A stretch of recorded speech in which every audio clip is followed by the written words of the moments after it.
دیکھیں عزاداری آپ نے کسی کو ٹھیکے پہ نہیں دی ہے، آپ خود بھی عزادار ہیں، آپ کو خود بھی ذمہ داری اٹھانی ہے۔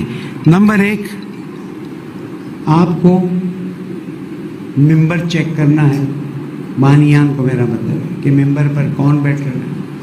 نمبر 2، سوز و سلام میں کون سے شعر پڑھے جا رہے ہیں، خدا نخواستہ ایسے شعر نہ ہوں جو اہل بیت علیہ السلام قبول نہ کرتے ہوں۔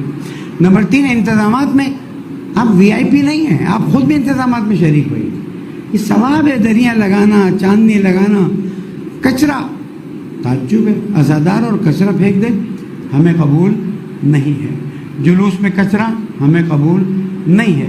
جب جو چیز اہل بیت پسند نہیں کرتے وہ آپ نہیں کر سکتے، اور آپ نے اپنا فرض، اگر آپ نے دیکھا کہیں کوڑا پڑا خود اٹھا لے نا، بھئی جناب زہرا کی نوکری چاہیے نا، فری میں مل رہی، کر لو نا۔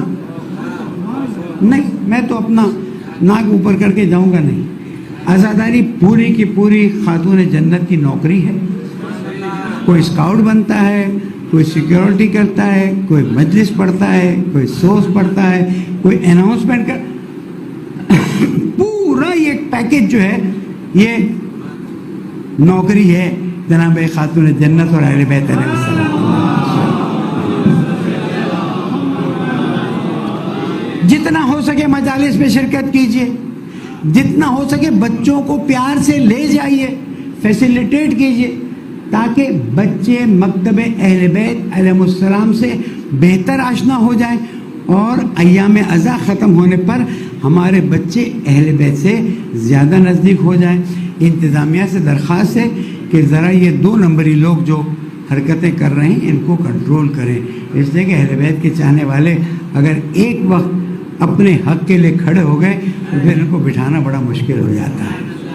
اللہ تعالیٰ آپ سب کی توفیقات میں اضافہ فرمائے، آنے والے ان عیدوں کی عیدیاں عطا فرما دے، آنے والے ایام عزا میں بہترین عزاداری کی توفیق عطا فرما دے، پیارے ملک پاکستان کو امن کا گہوارہ بنائے، نظام اسلامی کی حفاظت فرما، رہبر معظم برائے نظام قائد ملت جعفر سب کی توفیقات میں اضافہ فرما، مومنین کی جان مال آبرو کی حفاظت فرما، مومنین کی حاجات کو روا فرما، بے اولادوں کو صالح اولاد عطا فرما، جن کی شادیوں کے وسائل فراہم نہیں وسائل فراہم فرما، فتنہ کرنے والوں کی ہدایت فرما دے، زمانے کے امام کو راضی فرما، ان کے ظہور میں تعجیل فرما۔ بسم اللہ الرحمن الرحیم، اذا جاء نصر اللہ والفتح ورأيت الناس يدخلون في دين الله أفواجا فسبح بحمد ربك واستغفره إنه كان توابا۔